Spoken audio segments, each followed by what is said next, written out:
everyone, in today's video I'll show you how to fix the error message. Ubisoft Connect has detected an unrecoverable error. We're going to fix it step by step. Let's get started. Open Search on your PC. Type Ubisoft Connect. Right-click it and select Open File Location. Right-click Ubisoft Connect again. Select Show More Options. Click Properties.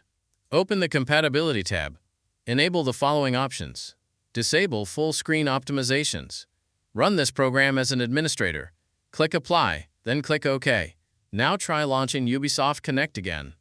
If the error still appears, move to the next solution. Solution 2. Open Search again. Type Run and open it. In the Run box, type %localappdata%, click OK.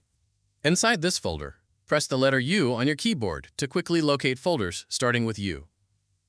Find the folder named Ubisoft Game Launcher. Right-click it and select Delete. This removes corrupted cache files that may be causing the error. Now reopen Ubisoft Connect. The launcher should now work properly without showing the unrecoverable error. If this tutorial helped you, don't forget to like, subscribe, and leave a comment below. Thanks for watching, and I'll see you in the next one.